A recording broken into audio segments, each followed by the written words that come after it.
the final question was, do you have any advice for people about being friends with someone of another race? So for the black participants, this is, do you have any advice for white people about being friends with black people, basically? And this was a really targeted question, just trying to find out specific advice, what we can do and what we cannot do, what we should not do, that would make everyone's life easier and make everyone a bit more comfortable talking with each other. So one of the things that came out of this was the idea that white people tend to make black people feel like they're wrong in some way. Like, why is your hair like that? You know, why is it not straight?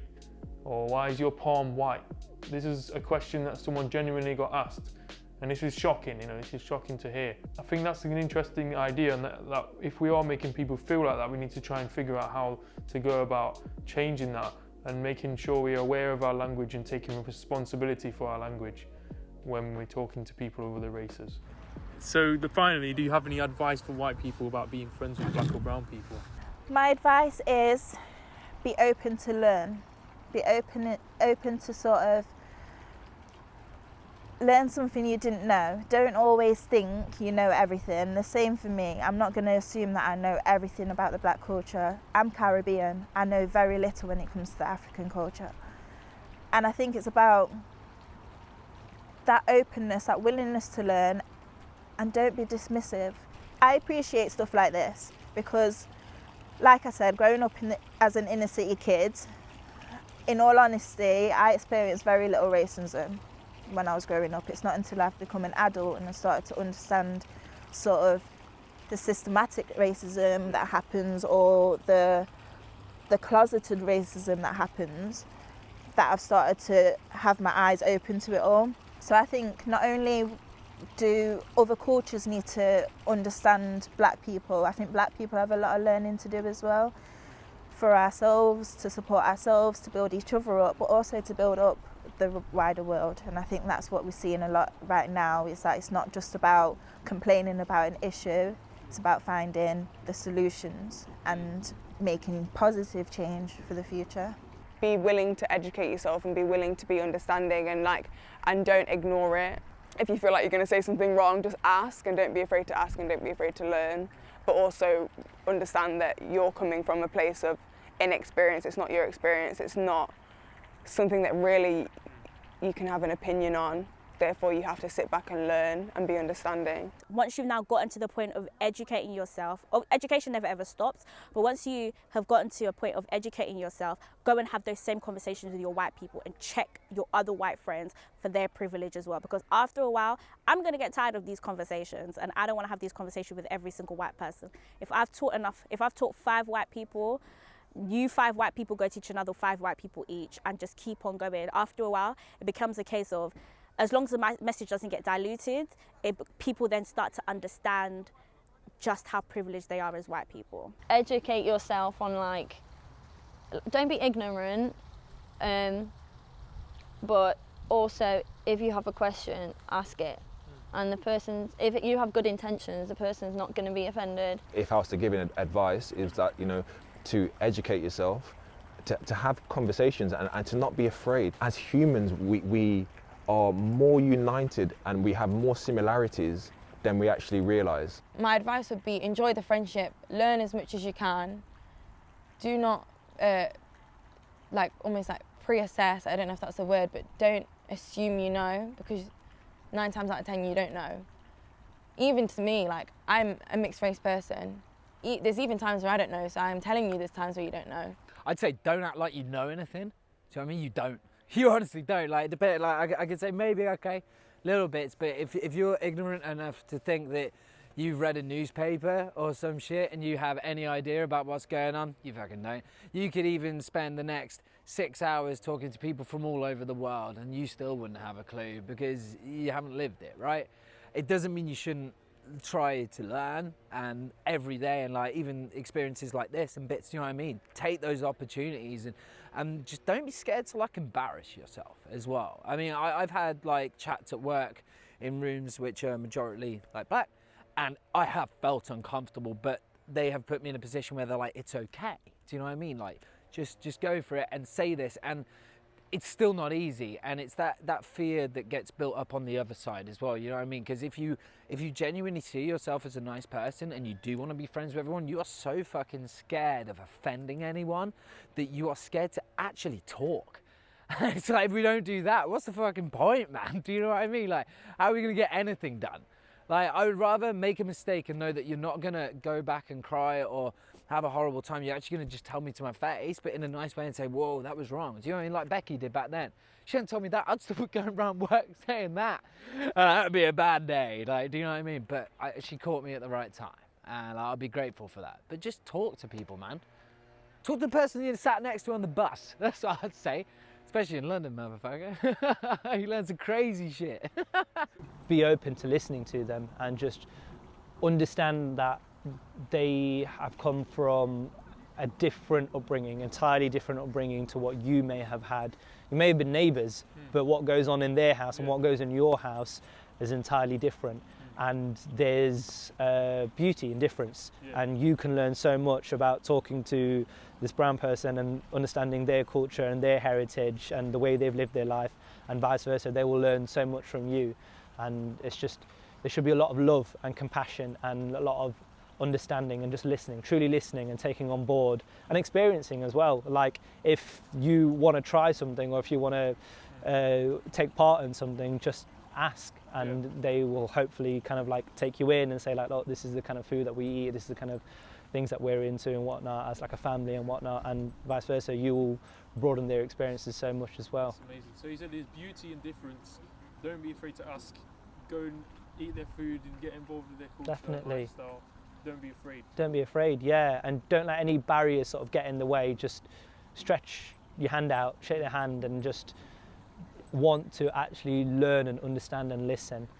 I think I would just say like listen, because I think, say if your friend is like explaining that, oh, like, did you see it that way that person looked at me, or whatever, and I think if you dismiss it, like, I think just take into account that your experiences are different. And I think sometimes, like, say if I'm with my white friends, like, I'll notice a lot, but I won't say it because I feel like there's no need to say it, but I've taken it into account, because sometimes they might just not get it. And I think if you negate that, oh, like, no, they wasn't looking at you like that or whatever, then I think then they won't want to share it with you. Listen to your black friends, my bad. So, dear white people, listen to your black friends, listen to their pain, listen to their struggles, help them out, be an ally to everything with the thing that they do, support the things that they do as well, even if it doesn't fit your brand. If your brand is like core whiteness or something, ask yourself why that's your brand, especially if you say that you have black friends.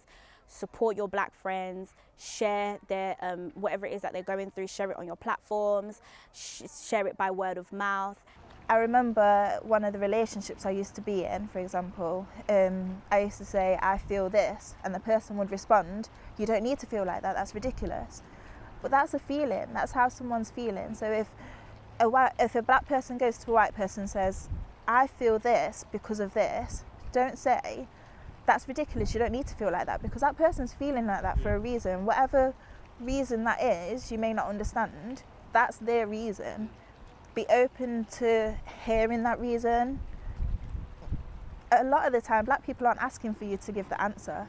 We're just asking you to hear. So that's what my advice would be to anybody being friends with a black person, is just be open to hear, just listen. Don't always feel like you need to answer or defend or respond, just listen.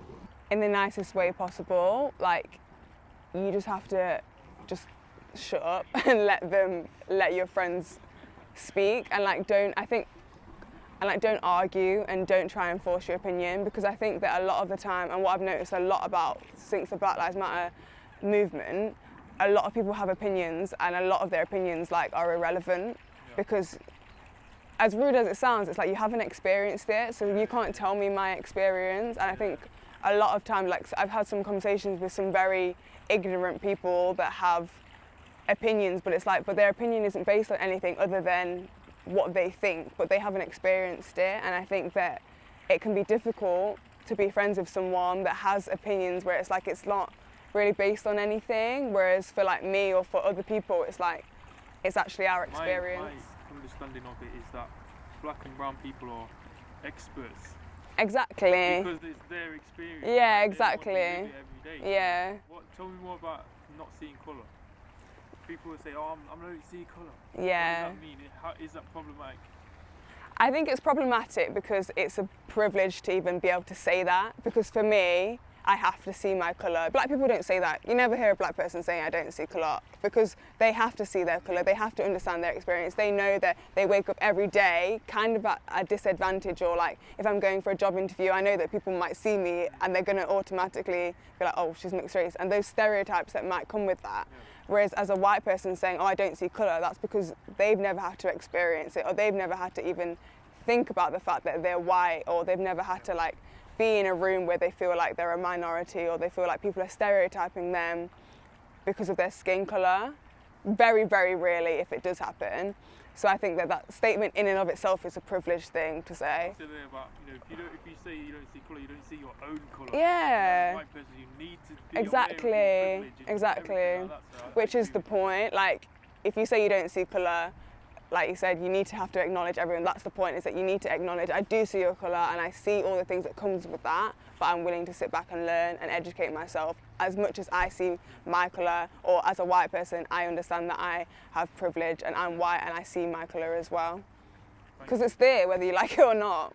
Probably in a utopia, in the perfect world, none of us would see colour. That's probably where we'd like to be if everything was perfect, if there was no racism, if there was no bias. But as long as racism exists, we have to acknowledge colour. Yeah. We can't just pretend it's not there. I always see it as just kind of burying your head in the sand and kind of ignoring the actual issue. No, I do see race. I definitely see race, yeah. And I think it's important to see race because it's part of a person, it's part of who they are. And obviously it affects the person and how they grow up and what they experience. And so yeah, I think it's important to see it and acknowledge it and learn about it. Don't be afraid to ask questions.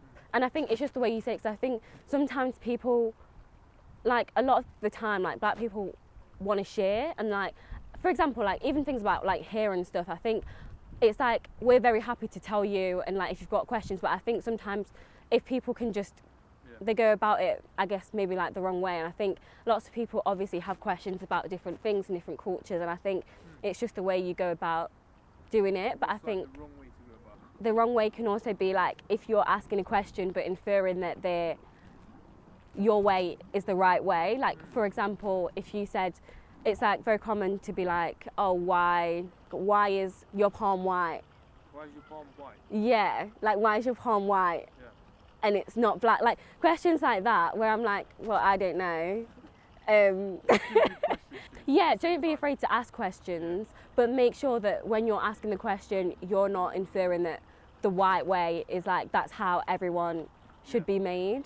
Or like, say she was like, oh, well, why is your hair not straight? And I think it's like, well, that's inferring that the straight way is the right way. Do you have any advice for white people about being friends with black or brown? Oh, okay.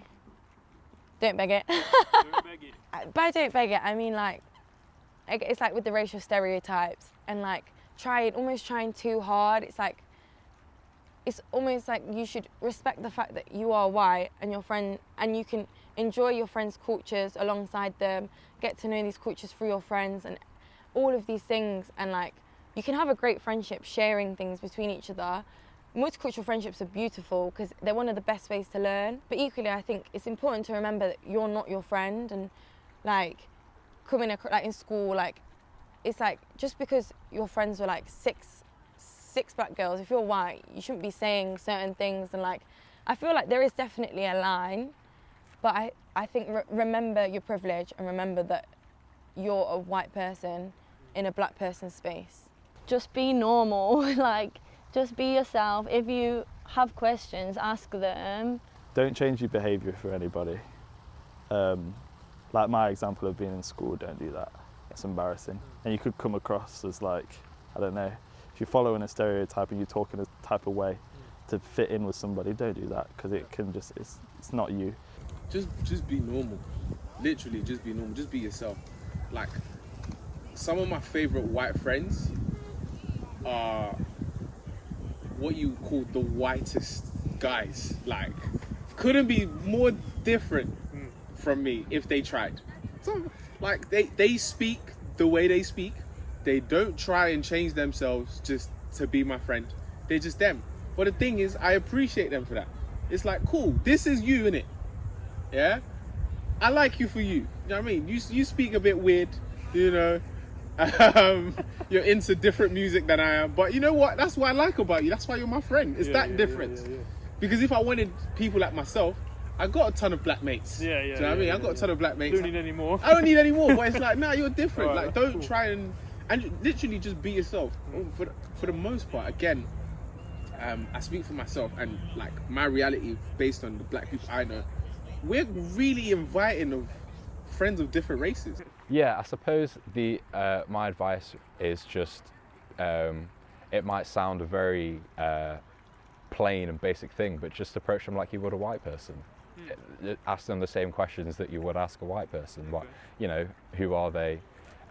You bond over interests like a lot of us humans do, and then as you get closer and as you realise whether you two are compatible as friends, then you can probably start to venture off into exploring the differences in cultures. You're saying, like, kind of don't just focus on the race. Don't just focus on the race.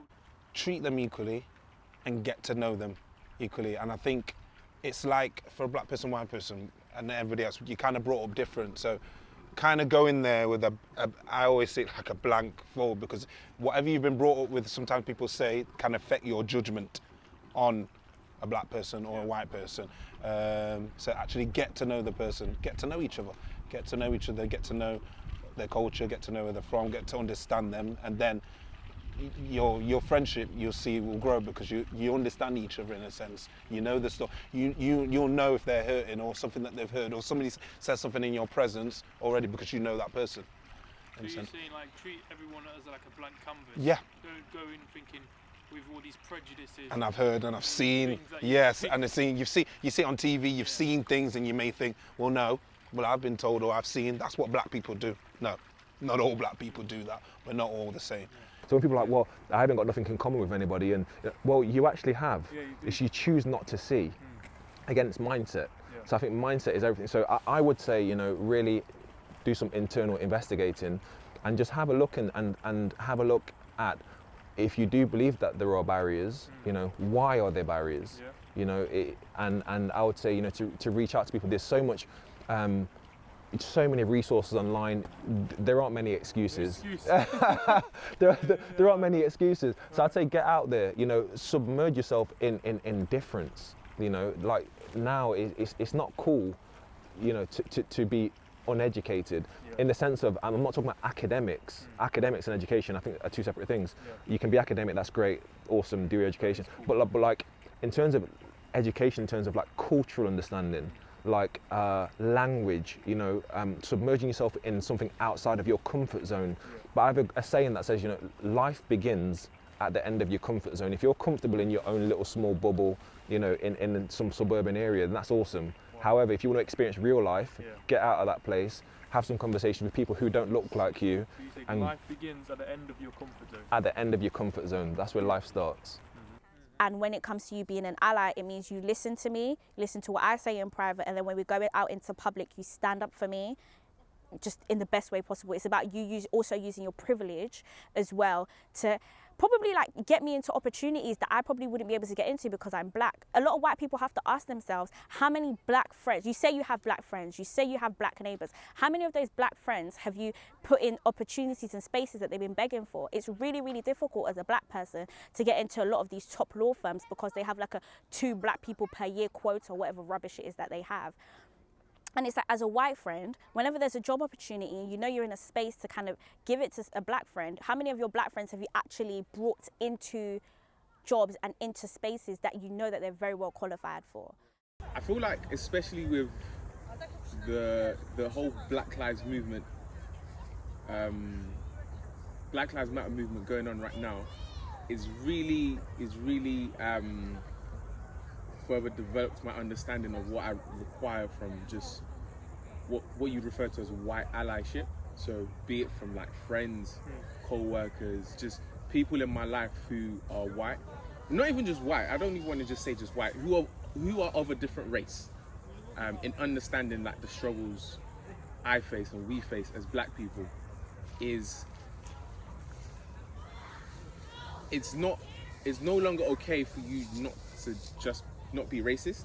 You have to be actively anti-racist. Do you know what I'm saying? It's all well and like the perfect analogy I'll give is like, let's say for example, my friend was like a rapist, or like he sexually assaults girls, for instance. Like you see a girl, just touch her up inappropriately and stuff like that, and then me as the friend, I don't speak up on it.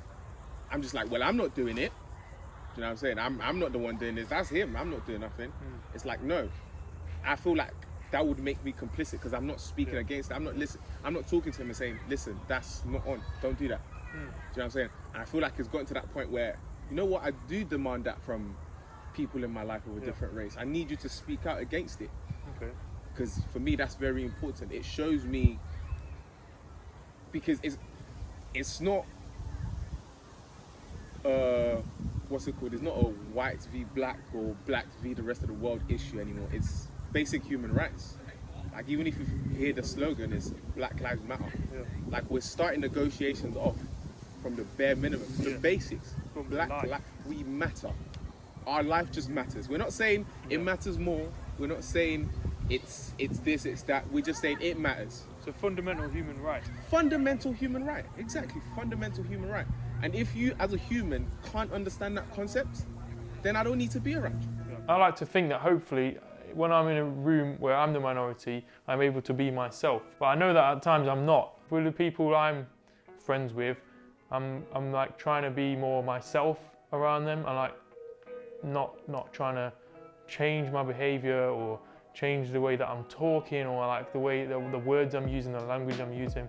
Yeah, I guess just learning to be myself and just accept myself, and then other people will accept me for me, rather than accepting me for this altered version of me that I'm showing them. So that's kind of what I've been trying to focus on doing. Yeah, one of the good pieces of advice that I'd recommend you all take away from this is like, don't be scared to embarrass yourself. Like there's been times where, you know, you don't want to ask the question because you might come off stupid. Just ask the question and you will learn from it, and everyone will benefit from you asking that question. As long as the people who you're asking it to know that you're coming from the right place. If you're asking it for genuine reasons, you genuinely want to learn, people are more than happy to open up to you about that. That was a really good takeaway point. Just don't be scared. Just ask the question, educate yourself, learn as much as you possibly can, and then you're in a better position for the future. And then share that knowledge with your other white friends as well, and share it with everyone you know. We will never truly understand, but we can try. Don't let this be just another video that you watched online. Think about it. What made you uncomfortable? What are the learning points you can take away from it? Have uncomfortable conversations, and don't be afraid to get it wrong. Be respectful in the way that you go about it, so people know it's coming from a good place. Accept yourself and who you are, and confront your race, however you feel about it. What does it mean to you?